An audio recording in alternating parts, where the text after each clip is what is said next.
अस्सलाम वालेकुम। प्रोग्राम फ़र्द जुर्म के साथ मैं हूं आपका मेज़बान फ़याज़ मलिक।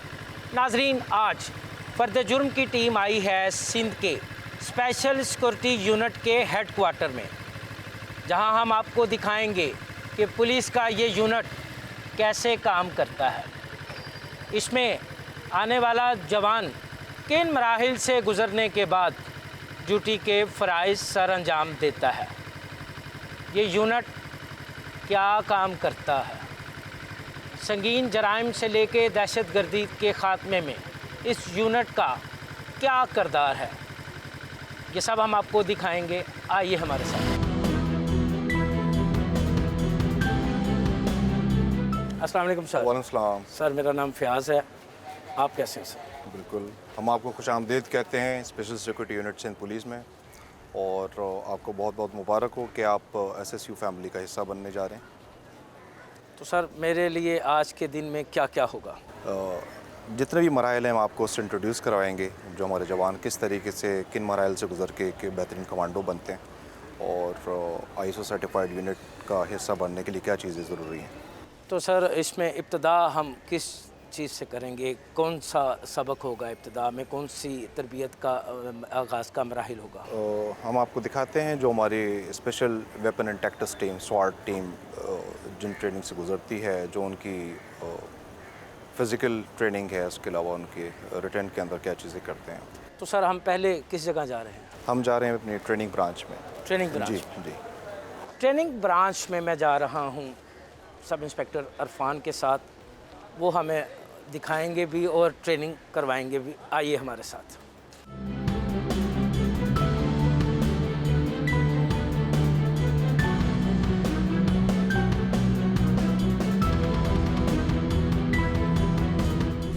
मुझे बुलेट प्रूफ जैकेट जो है वो पहनाई गई है। मुझे अरफान साहब जो है वो हेलमेट पहना रहे हैं। मुकम्मल तौर पर कमांडो जो है वो स्पेशल सिक्योरिटी यूनिट का कमांडो वो तैयार है।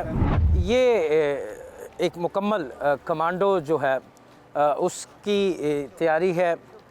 तो अब मैं दोबारा इस वेपन को अपनी बॉडी के साथ अटैच करता हूँ, वो भी हम आपको दिखाते हैं। इसकी पोजीशन हम हमेशा सेव रखते हैं, सेव डायरेक्शन में, लाइक या तो ज़मीन पे पैरों के पास आपके सेव होती है, या फिर शिकारी पोजीशन होती है जो ऊपर होती है, ऊपर लाइक दिस। ओके सर, ठीक है।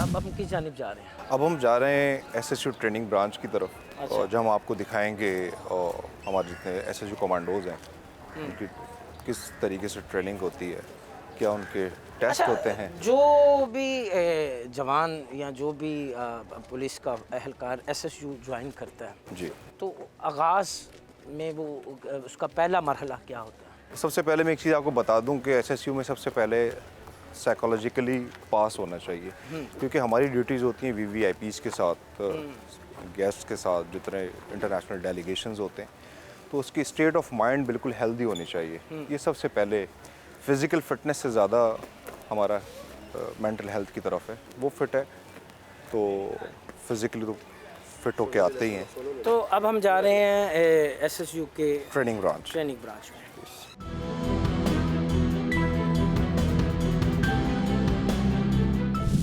मोहम्मद अली, ये हमारे न्यू मेंबर हैं, एजाज़ी तौर पर हमारी एसएसयू फैमिली का हिस्सा बनने जा रहे हैं, तो इनको हम वेलकम कहते हैं। ये हमारे कमांडोज़ की क्लास चल रही है, और आज हमारे उस्ताद हैं मोहम्मद अली, जो इनको आई थिंक एक्सप्लोसिव के बारे में पढ़ा रहे हैं। तो आप प्लीज़ तशरीफ़ रखें। एक्सप्लोसिव की एग्ज़ाम है TNT, टाई नाइट्रोटोनिक, और उसके साथ साथ दूसरे हाई एक्सप्लोसिव जो ज़्यादातर मौसर और ताकतवर है PE2A। PE2A से क्या मुराद है? PE stands for plastic explosive 2A उसका नाम है। जिस तरह से हर मुल्क के अंदर जो वेपन्स बनते हैं ना, वो उस मुल्क की मैन्युफैक्चरिंग उनके अथॉरिटी होती है, उनके पास उनके कॉपीराइट्स होते हैं।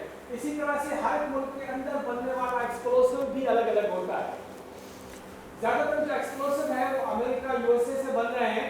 तो अगर हम एक्सप्लोसिव की हिस्ट्री के ऊपर जाएं तो आज तक ये कोई भी ये भी यकीन के साथ नहीं कह सकता कि दुनिया का पहला हाई एक्सप्लोसिव कौन सा था और किसने बनाया था। ज़्यादातर जो रिसर्च वाले हैं इस बात पर मुत्तफिक हैं कि दुनिया का सबसे पहला हाई एक्सप्लोसिव या एक्सप्लोसिव कह लें वो था ब्लैक पाउडर, उर्दू में इसको कहते हैं काला सफूफ, जो कि 1044 के अंदर चाइना के अंदर ईजाद हुआ। और उसके बाद एक्सप्लोसिव की जो फैमिली है उसके बाद इजाफा हुआ और दुनिया का दूसरा जो एक्सप्लोसिव बना था वो था लिक्विड फॉर्म में, नाइट्रोग्लिसरीन उसका नाम था। आज की इस क्लास में हमें यहाँ के जो इंस्ट्रक्टर हैं मोहम्मद अली, उन्होंने ख़ासी मुफीद बातें बताईं आतिशगीर मवाद के हवाले से। यहाँ से अब हम आगे जाते हैं, अगली मंजिल क्या है वो हम पूछेंगे इरफान साहब से। आइए हमारे साथ।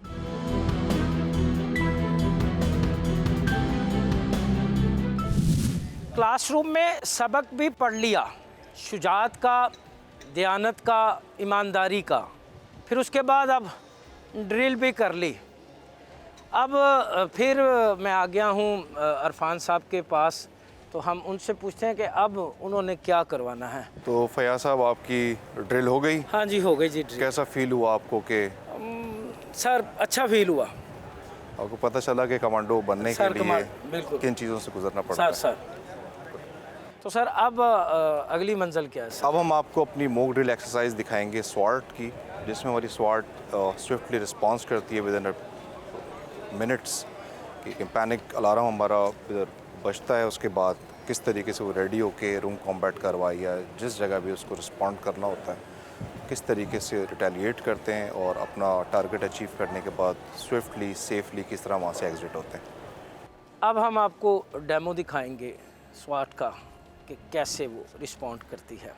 आइए देखते हैं। अच्छा तो सर ये व्यू है, यहाँ से आप जो है मुआयना करते हैं या जो भी बिल्कुल, हमारा जो डेमो होता है, हमारी एक्सरसाइजेज होती हैं, तो हमारा एक एम्प्टी रूम है वहाँ जो आप कॉर्नर में देख रहे हैं। तो अच्छा सर लगे हाथों ये भी बता दें कि वहाँ वो APC खड़ी है जी, वो APC क्यों खड़ी है? ये APC security point of view से खड़ी है यहाँ, और ये पूरा जो ऊंची जगह है, हमने सजेस्ट किया है इस जगह को ताकि पीछे वो एक्सपो सेंटर है हम उसको भी कवर करते हैं, उसकी भी सेफ्टी देखते हैं, और इसकी बाउंड्री गो थ्रू बिल्कुल आगे तक हमें नज़र आती है। तो हमारे कमांडोज वहाँ चौकन्ना रहते हैं, उसके अंदर वो तीनों शिफ्ट के अंदर मौजूद होते हैं। 8-8 घंटे की हमारी एक शिफ्ट होती है, तो ये वहाँ पे इस वजह से ये पूरा ऑफिस भी कवर करते हैं, बैक साइड पे भी। इवन इसके साथ हमारी स्वाट की फुट पेट्रोलिंग भी साथ साथ चल रही होती है, जो हमारे कमांडोज वक्तन फ़वक्तन कर रहे होते हैं। इसके अलावा हमारी स्वाट की एक पेट्रोलिंग भी होती है, जो व्हीकल हमारे स्वाट के एक पूरा चक्कर लगा के आते हैं।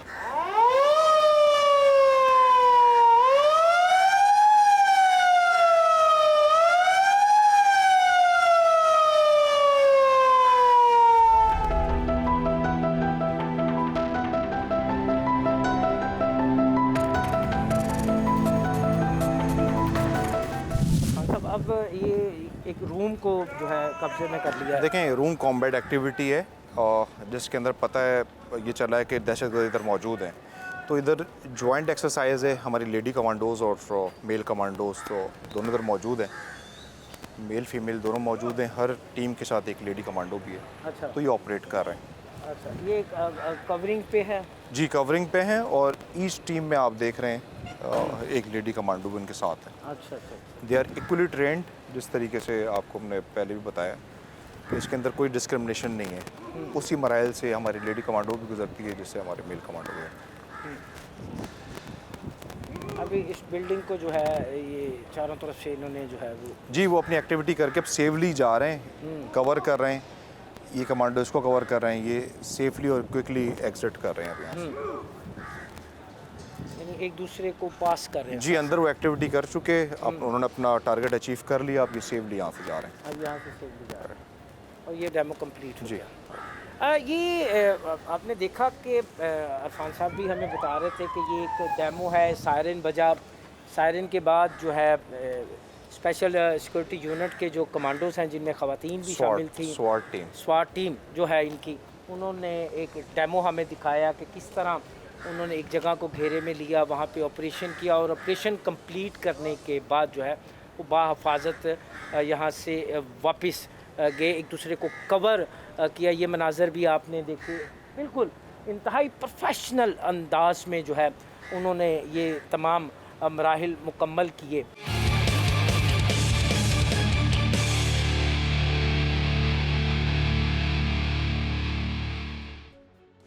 अब हम आगे हैं असला खाना जो है कोत जिसे कहते हैं SSU की स्पेशल सिक्योरिटी यूनिट की।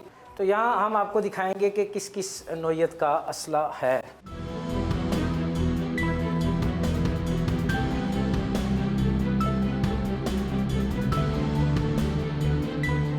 अच्छा सर, बताएं ज़रा कुछ आप हमारे देखने वालों को, ये क्या है, कौन कौन सा असला है, किस नौइयत का असला है ये? सबसे पहले तो आप सबको वेलकम करता हूँ SSU वेपनरी।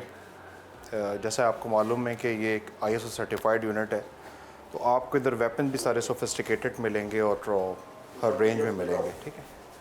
ये जो आप राइफल्स देख रहे हैं ये हमारे प्राइमरी वेपन्स के तौर पे यूज़ होती हैं, तो इधर वेपन भी आपको सोफिस्टिकेटेड मिलेंगे जिनका आप मुशाहिदा करेंगे। ये जो आप राइफल्स देख रहे हैं सामने, ये हमारे प्राइमरी वेपन्स हैं, all the rifles primary weapons. Then हमारे सेकेंडरी वेपन्स हैं, इनसे भी हम आपको इंट्रोडक्शन करवाएंगे। ये कैपेसिटी में सारे 9mm पिस्टल्स हैं, मुख्तलिफ ममालिक के हैं, और हम अपना न्यूली इंडक्टेड वेपन भी आपको इंट्रोड्यूस करवाएंगे जो हमारे कमांडोज यूज़ करते हैं। जी, सबसे पहले मैं आपको बताऊं कि ये डेजिग्नेटेड मार्क्समैन राइफ़ल है, अच्छा, ठीक है, जो हमारे commandos as a sniper use करते हैं रूफ टॉप्स के ऊपर। ये एक ही है कि नहीं, ये G3 का मॉडिफाइड वर्जन है, इसको और कॉम्पैक्ट किया है, इसमें क्लोज बट लगाया है G3। अच्छा जी, ठीक है, ठीक है। दिस वन इस हम इसको भी स्नैपर के तौर पे यूज़ कर सकते हैं अगर इसमें हम गैजेट्स लगाएं अपने मुख्तलिफ, और रेंज के हिसाब से अगर हमें कितनी रेंज होगी सर इसकी मैक्सिमम? लाइक इसकी रेंज है अराउंड 1000 मीटर। 1000 मीटर, अच्छा। तो सर इसके बारे में भी बताइए। दिस इज़ SMG सब मशीन गन। ये हमने मॉडिफाई किया, अपनी इन हाउस मॉडिफिकेशन की है। बेसिकली हमें जिस शेप में ये मिलती है, एक्चुअल शेप इसका ये है। ये इसको ये है AK-47 है? यस, ये भी AK-47 है SMG, ठीक है, जिसको रशिया क्लाशनकोफ कहता है। तो ये इस सूरत में हमें मिलती है। हमने इसको मॉडिफाई किया अपने यूज़ के हिसाब से। हमने इसके अंदर बाईपॉड्स लगाए लिंक पोजीशंस के लिए, इसमें रिलिंग्स लगाई हैं, इसमें हम और गैजेट्स लगा सकते हैं। हमने इसमें होलोग्राफिक साइट्स लगाई हैं, इसमें हमने एडजस्टेबल बर्ट लगाया है, और एज़ पर आर यूज़ अगर हम मज़ीद चीज़ इसमें इंडक्ट करना चाहें तो हम इसको इंस्टॉल कर सकते हैं। अच्छा सर, ये क्या है? ये तो ज़रा दिखाएं आप। This one is corner I shot. इसके अंदर हमारे पास स्क्रीन मौजूद है, टॉर्च मौजूद है, रेड डॉट मौजूद है। ये बेसिकली तो देखने में राइफल लग रही है, लेकिन इसमें हमने इंस्टॉल की हुई है 9mm 4th जनरेशन ग्लॉक 19, ठीक है। ये बोथ साइड रोटेट होती है 45 डिग्री पे, लाइक दिस। इसका मकसद बनाने का ये है कि हमारा कमांडो रूम कॉम्बैट कार्रवाई में या जहाँ तक इसकी रेंज होती है, किसी भी ओट में आके किसी भी ऑपरेशन में है, तो सबसे पहले अपनी सेफ्टी को यकीनी बनाएगा। तो इसके अंदर सिर्फ हम इतना हिस्सा बाहर निकालते हैं, लाइक अगर आप ये देखें तो अगर कोई गेट से एंट्री है और उसको हमने रोकना बुश करना है या देखना है कि कौन है, तो हमारे पास स्क्रीन भी मौजूद है इसके अंदर, और इवन बहुत प्रिसाइजली हम उसको इवन जिस पार्ट में चाहें शॉट कर सकते हैं, टांग में, सर में, ये आप देख रहे होंगे। अगर मैं इसको इस तरफ ले जाऊं तो अगर आप ये देखें तो मेरी बॉडी पूरी छुपी हुई है, और ये आप सामने देख रहे हैं मैंने एक डमी जो हमारी लगी हुई है, इसको मैंने हेड पे टारगेट किया हुआ है, और मैं यहाँ से ट्रिगर पुल करूँगा तो ये जो पिस्टल आ गया हमारी इंस्टॉल है वो ऑपरेट करेगी, और ये जहाँ मैं चाहता हूँ यहाँ उसको मार लूँगा। ठीक हो गया। अच्छा सर, ये तो आपके हो गया ना ऑपरेशनल वेपन। जी। तो अगर इस कमरे में हम चलें तो यहाँ ज़रा आप हमें बताएं कि यहाँ पे आप हमें क्या क्या दिखाएंगे, क्योंकि यहाँ पे कुछ मुझे आपके पहले तो इस जानिब आते हैं। जी, ये गैजेट्स हैं, ये हमारे इलेक्ट्रॉनिक कम्युनिकेशन का है। आइटम्स हैं जिसमें हमारे बिनोकुलर्स हैं, दूरबीनें हैं मुख्तलिफ रेंजेस की, होलोग्राफिक साइट्स हैं, पॉकेट जैमर्स हैं Pocket जो jammers वीवीआईपी हैं। ड्यूटीज़ के अंदर कंसील्ड कर लेते हैं हमारे कमांडोज पैंट कोट्स के अंदर। और ये वायरलेस का जी, ये communication वायरलेस का कम्युनिकेशन हमारा इन हाउस है। जो भी हमारी कोई इसमें रेक्टिफिकेशन होती है तो हमारे अपने वर्कशॉप में उसकी सर कॉन्फ़िगरेशन की ये जाती है। जो हेलमेट हैं ये क्या हैं? हमारे पास ये थर्मल विजन है, नाइट विजन है, जो सेंस करते हैं इंसान की मौजूदगी का, और नाइट विजन है, अगर कोई छुपा हुआ है तो इसकी मदद से हम उसको देख सकते हैं कि इधर कोई मौजूद है। और ये एक मुकम्मल कमांडो की जो है ड्रेसिंग। ये एंटी राइट किट है कि अगर हम कहीं प्रोटेस्ट चल रहा है, अनार्म्ड प्रोटेस्ट है, तो हमारे कमांडोज लेडी जेंट्स के पास ये होती है, और इसके साथ हमारा बैटन होता है और शील्ड होती है। ठीक है, तो वो शील्ड की मदद से अपने आप को सेव करते हैं और बैटन की मदद से अगर जरूरत पड़ती है उसको इस्तेमाल करते हैं। ये भी yes, this is 12.7 anti aircraft gun. हमारा जो इसका यूज़ है वो एंटी डकैत ऑपरेशन, कच्चे के इलाके में मोस्टली इसको यूज़ किया जाता है। इसका अगर मैं आपको लाइव कार्टेज दिखाऊं तो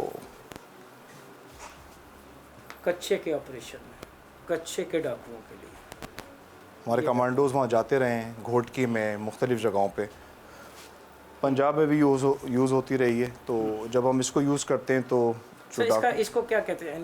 anti aircraft gun. Anti aircraft. जी, ये मैंने आपको ना मुख्तसरन कोत का विज़िट करवाया, कोत दिखाई कि स्पेशल सिक्योरिटी यूनिट की ये कोत है और यहाँ पे किस किस नौइयत का असला है, क्या क्या सहूलतें हैं जो कि एक कमांडो को इस यूनिट की जानिब से दी गई हैं। तो यहाँ से अब हम चलते हैं बाहर।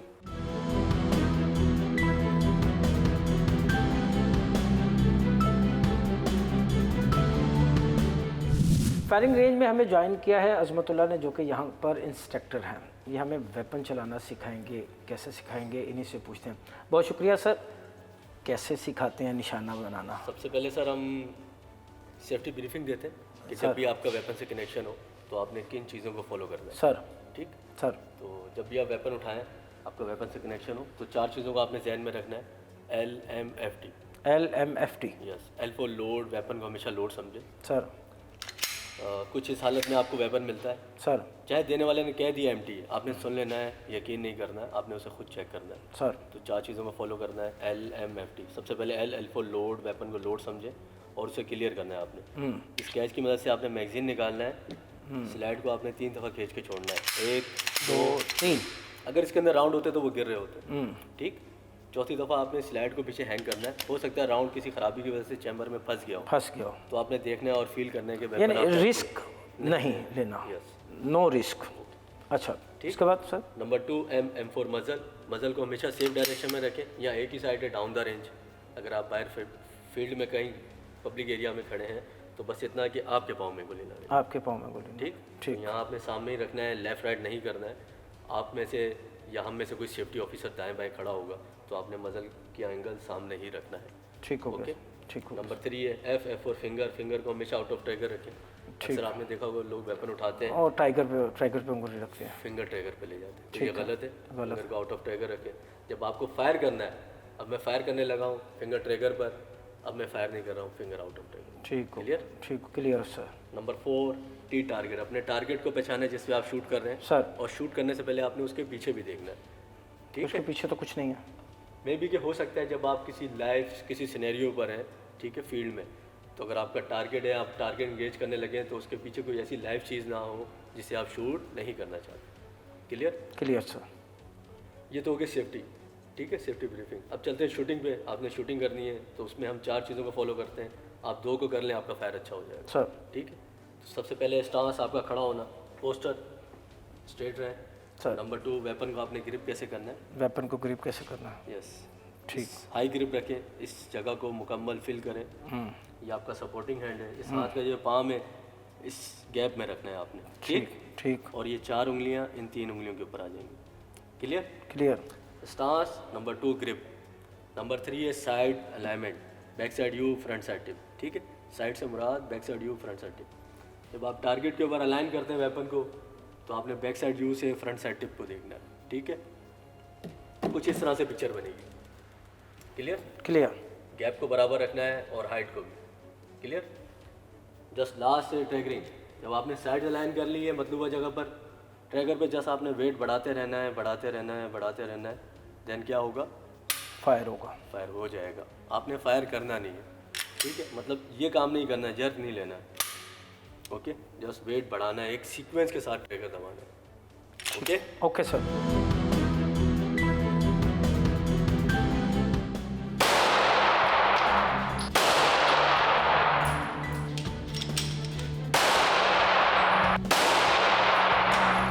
फायर प्रैक्टिस जो है वो भी हमने कर ली। इंस्ट्रक्टर ने हमें बताया कि वेपन को किस तरह इस्तेमाल करना है, कैसे उसको लोड करना है और किस तरह अनलोड करना है। तरबियत का ये मरहला भी मुकम्मल हुआ।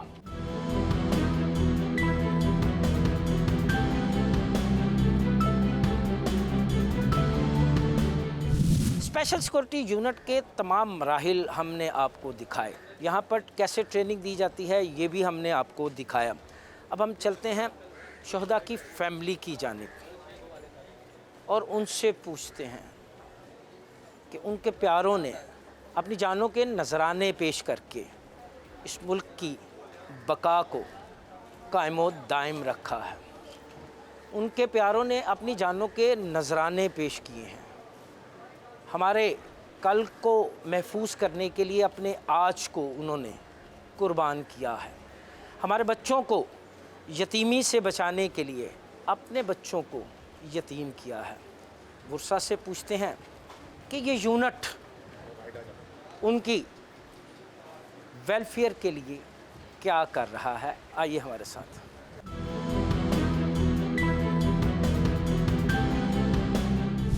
शहीद की जो मौत है वो कौम की हयात है। मेरे साथ शहीद शाहिद खां की फैमिली मौजूद है। इनसे पूछते हैं कि ये यूनिट इनकी वेलफेयर के लिए क्या कर रहा है।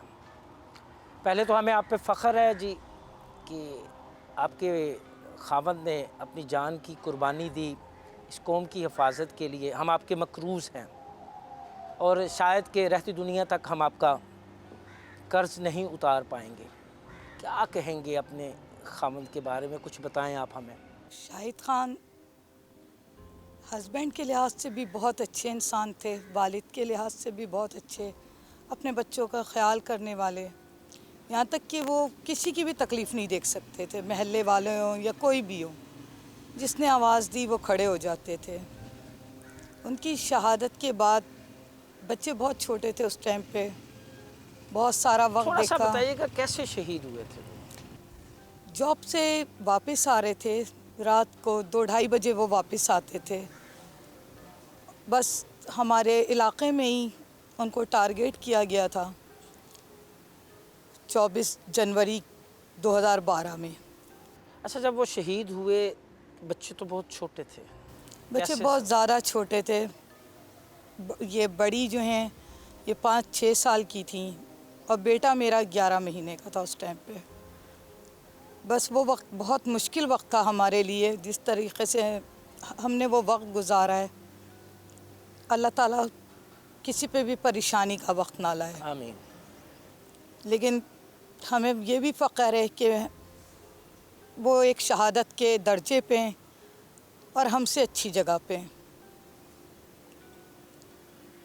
और जो हमारा ये SSU जो है साहब हैं, मकसूद मेमन साहब, इन्होंने हर प्लेटफॉर्म पे जहाँ जहाँ मैंने बोला कि सर मुझे इस चीज़ के लिए मुझे जॉब में लाने वाले साहब हैं।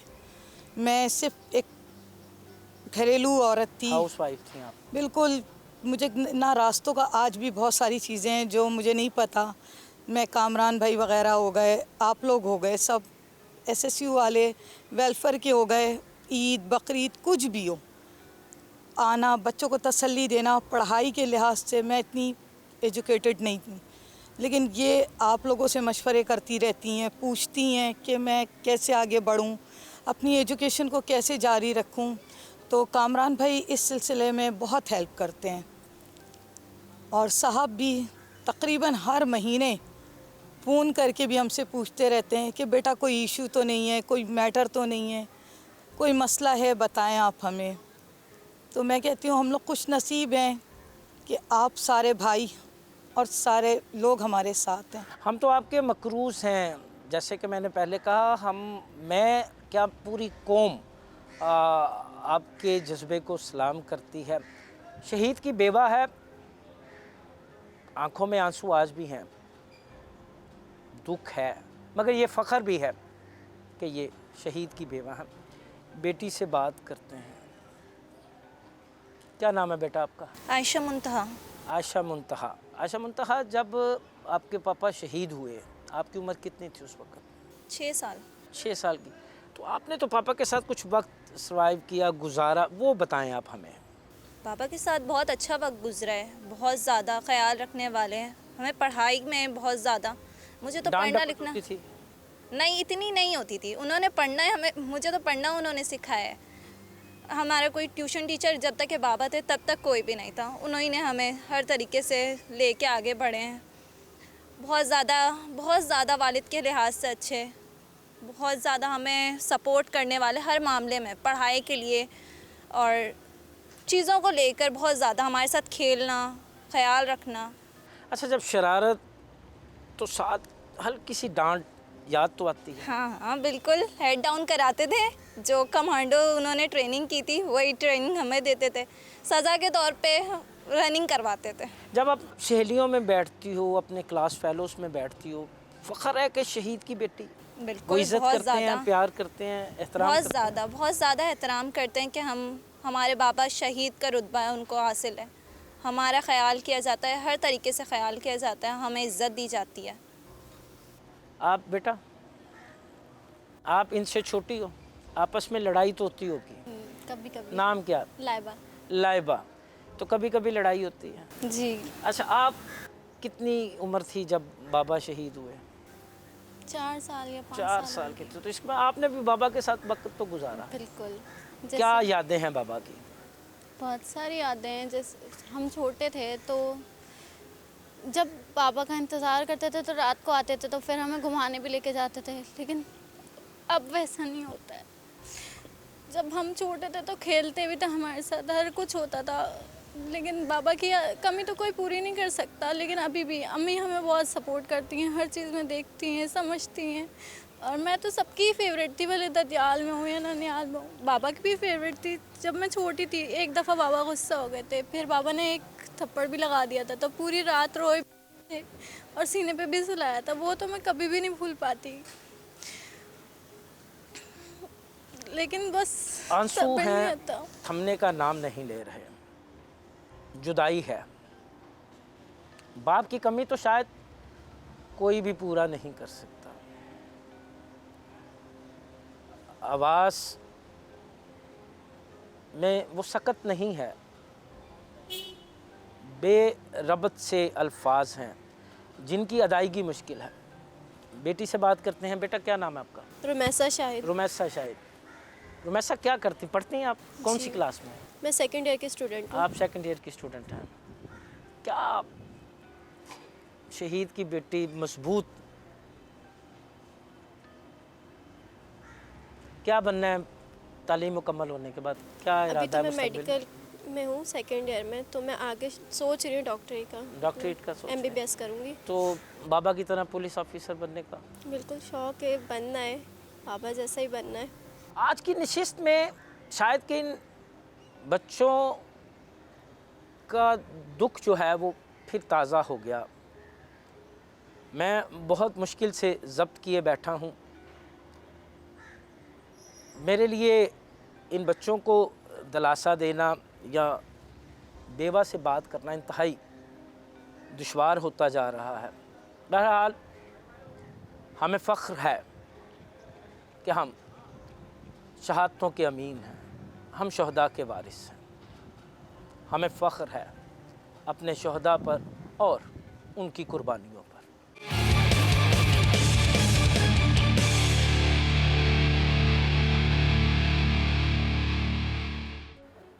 मेरे साथ मौजूद हैं स्पेशल सिक्योरिटी यूनिट के सरबराह डॉक्टर मकसूद अहमद। तो हम उनसे बात करते हैं।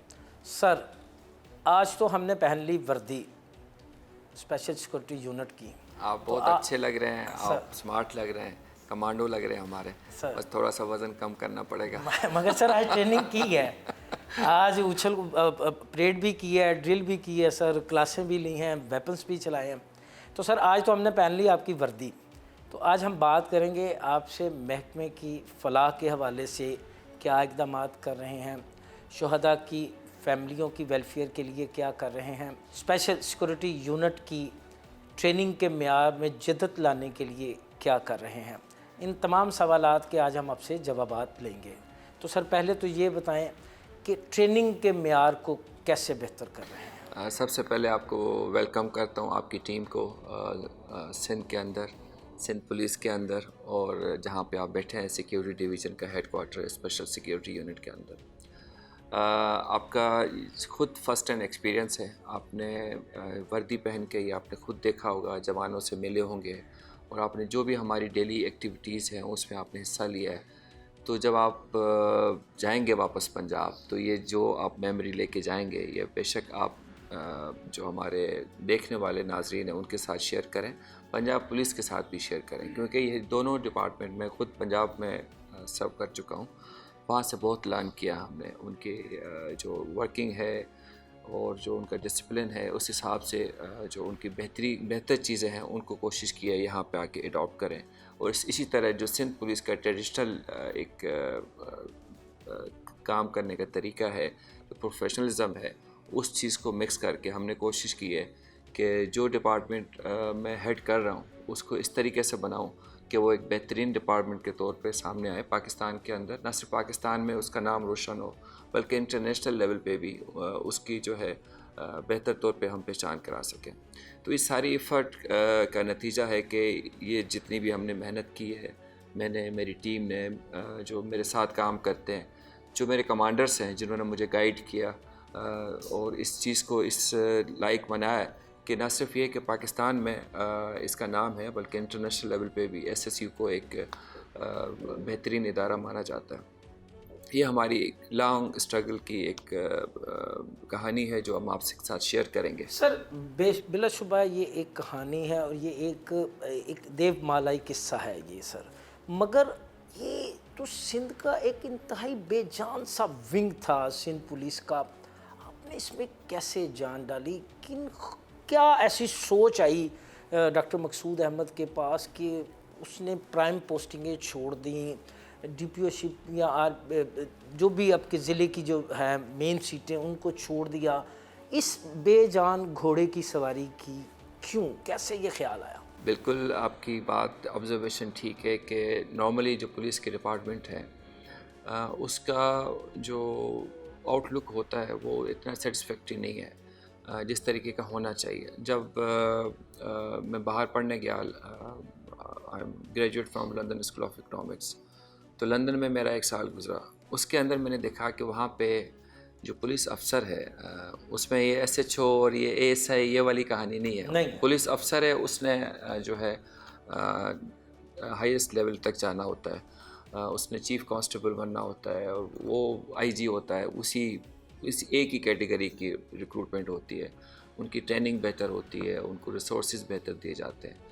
तो उनकी जो परफॉर्मेंस है, जो पब्लिक डीलिंग है, उससे पब्लिक हर जगह पब्लिक पुलिस के साथ थोड़ा सा इशू रहता है कि वो चेक करने वाले होते हैं, उन्होंने चेक होना होता है, तो एक डिस्ट्रस्ट रहता है इशू। मगर ये कि जो रिस्पेक्ट है लॉ की और लॉ इन्फोर्सर की, वो मैंने वहाँ पे बहुत देखी। एक पुलिस अफसर जो कि पेट्रोलिंग कर रहा है या जो कहीं पे भी ड्यूटी कर रहा है, पब्लिक का उसके साथ बर्ताव, और इसी तरीके से पुलिस अफसर का पब्लिक से बर्ताव मैंने प्रोफेशनल तरीके से देखा, बेहतर देखा।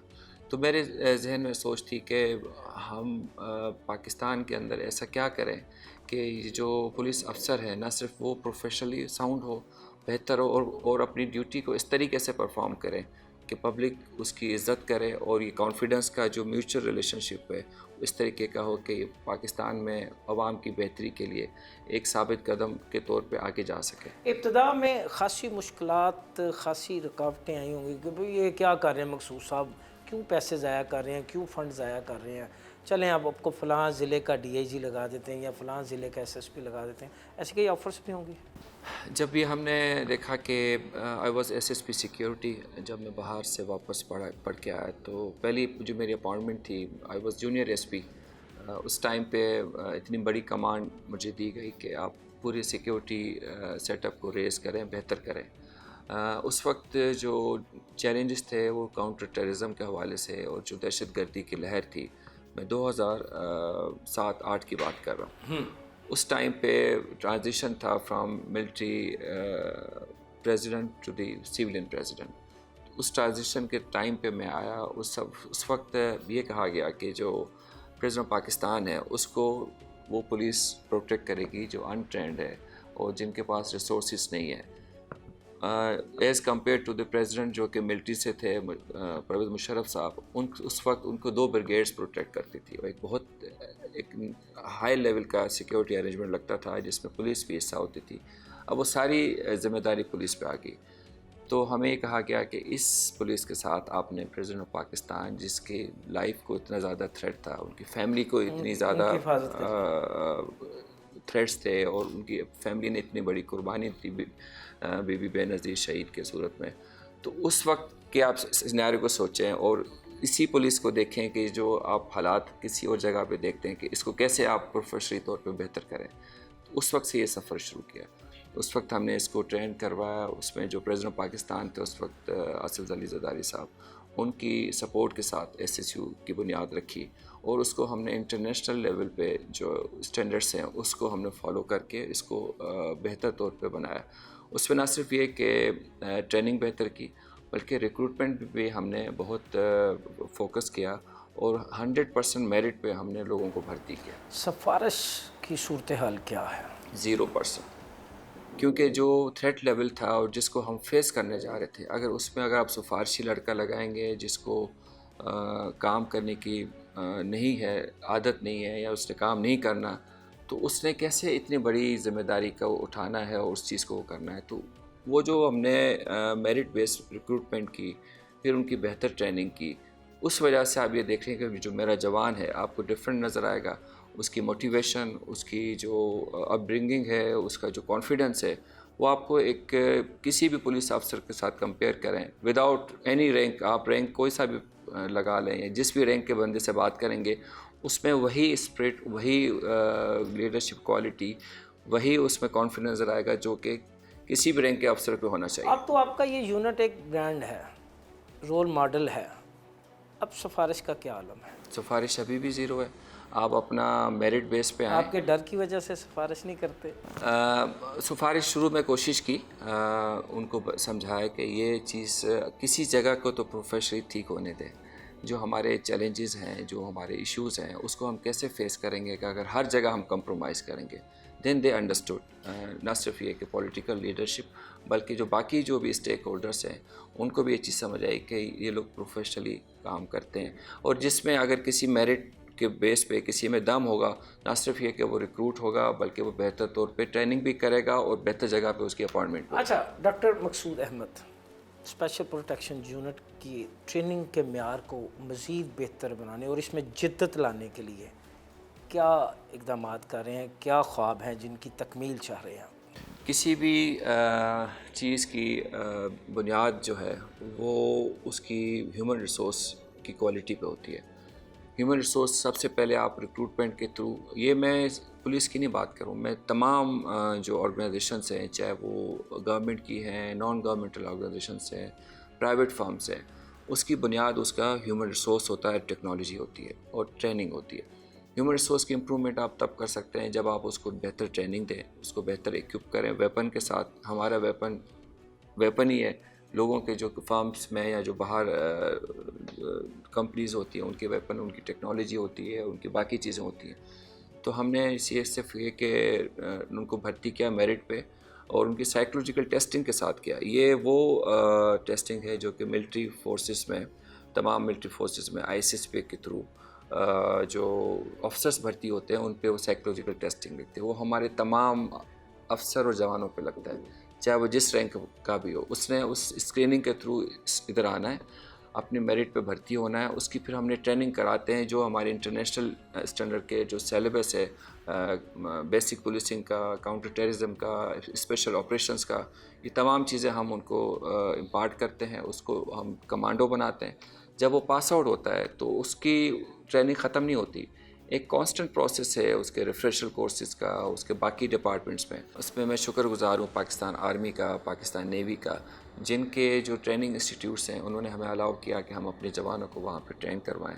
इसमें नेवी सील्स के साथ हमारे कोर्सेज़ आज भी चल रहे हैं। अभी भी एक मेरा कोर्स पाकिस्तान नेवी में उनके कमांडो यूनिट में चल रहा है जिसकी पासिंग आउट होने वाली है। उसकी भी हम आपसे शेयर करेंगे कि उनकी क्या ट्रेनिंग होती है और वो वहाँ से क्या सीख के निकलते हैं और आगे परफॉर्म कैसे करते हैं।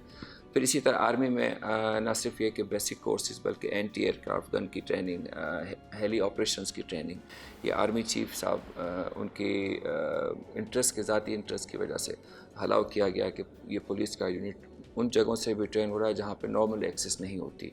न सिर्फ ये बल्कि बाहर के मुल्कों में भी जो कोर्सेज आते हैं हम अपने लड़कों को इनक्रेज करते हैं कि वहाँ से जाके ट्रेन हो और वापस आके वो चीज़ बाकी लोगों को सिखाएं।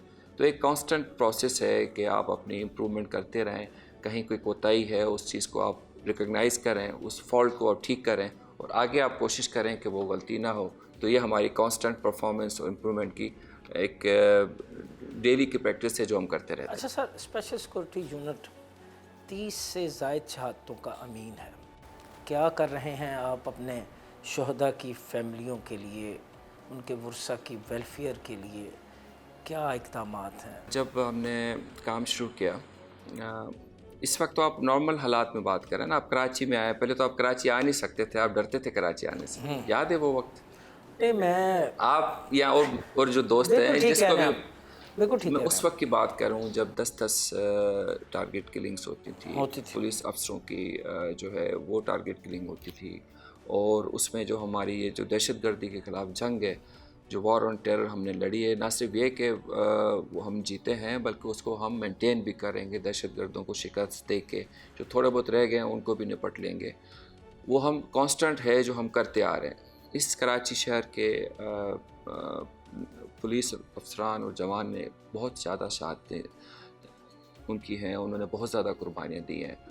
SSU ने जब काउंटर टेररिज्म ऑपरेशन किए, उनको पता चला कि कोई लोग हैं जो हमारे पीछे आते हैं और तरीके से काम करते हैं, तो उन्होंने हम पे अटैक किए। हमारे 2 दफ़ा कॉन्वाय पे अटैक हुआ है, हमारे उसमें जवान शहीद हुए हैं और इसके अलावा टारगेट किलिंग में हमारे अफसर शहीद हुए हैं, जवान शहीद हुए हैं। तो एक ये कुर्बानी की एक कांस्टेंट है जो हम दिए जा रहे हैं इस दहशतगर्द की जंग में। अब एज ए कमांडर ना सिर्फ मैं बल्कि जो मेरी सीनियर कमांड है वो शहीदों का बहुत ख्याल रखते हैं। SSU का एक अपना कल्चर है शहीदों के साथ डील करने का, और जो इवन जो लोगों की नेचुरल डेथ होती है, जो बेवाएँ हैं, उनके साथ वेलफेयर सिस्टम का। शहीदों की फैमिली का ऑफिस आना मना है, मेरे ऑफिस आना। अच्छा, हमारे अफसर खुद उनके घर, लेडी कमांडोज उनके घरों पे जाते हैं, उनके हर काम वहीं पे होते हैं। उनकी जो सैलरी का इशू, उनके बाकी वेलफेयर के इशू, उनके हम वहीं पे डील करके हम उनको वहाँ तक पहुँचाते सारी चीज़ें। उनके बच्चों की एजुकेशन, उनके आगे कोई प्रॉब्लम हो, हमारी जो DSP वेलफेयर है, पूरे वेलफेयर की टीम है, ये अदर देन पुलिस डिपार्टमेंट की हैं जो कि रेगुलरी काम उनकी करते रहते हैं, हेल्प करते रहते हैं, जो कि CPO में होता है। हमारा उसके अलावा सिस्टम है, उसमें हम हर शहीद की फैमिली के साथ हमारा लिंक रहता है, और जो शोधा डे है तमाम फैमिली को हम बुलाते हैं, हमें उनसे मसले सुनते हैं और उनकी जो वेलफेयर कर सकते हैं ऑफिशियली और अनऑफिशियली। इसमें मेरी ज़ाती जो इंटरेस्ट है वो भी शामिल है। एक तो सरकारी काम है ना कि ये आपको चीज़ करनी है, आपने देनी है, उसके अलावा कोई फैमिली का प्रॉब्लम है, कोई बीमारी है, किसी की शादी है, उसमें हम ज़ाती तौर पे अपने इंटरेस्ट के साथ, अपनी साथ जो हमारी इस्तात है हम उनकी वेलफेयर करते हैं other than the official resources. तो ये कांस्टेंट एफर्ट है। फैमिली, उनकी फैमिली को हम अपनी फैमिली की तरह समझते हैं। हमारा जब कोई बड़ा खाना होता है या कोई बड़ा इवेंट होता है, हम शोधा की फैमिली को साथ रखते हैं, उनको लेके चलते हैं। उनके बच्चों की रिक्रूटमेंट में हम उनकी हेल्प करते हैं कि उनको गाइड करते हैं कैसे करना है, ताकि किसी का कोई भी प्रॉब्लम हो वो हम उसी तरीके से हल कर सकें और उनको किसी मोहताजी का वो ना देखना पड़े कि अफसर किसी में काम है और वो उसको मिल नहीं रहा और उसका काम रुक जाए। तो ये चीज़ हमारे पास नहीं है। मैं आपको सजेस्ट करूँगा कि जो शहीदों की फैमिली है हमारी, उनसे आप बात करके देखें कि हम उनको कैसे फैमिली की तरह लेके चलते हैं, किस तरीके से ख्याल करते हैं। बातें सुनी आपने डीआईजी सिक्योरिटी डॉक्टर मकसूद अहमद की। उनका कहना है कि इस यूनिट की कारकर्दगी को मज़ीद बेहतर बनाया जा रहा है, ट्रेनिंग के मेयार को में बेहतरी लाई जा रही है और इसके साथ साथ उनका ये भी कहना था कि शहदा हमारे माथे का झूमर है, उनकी फैमिली की वेलफेयर के लिए हर मुमकिन इक़दामात अमल में लाए जा रहे हैं।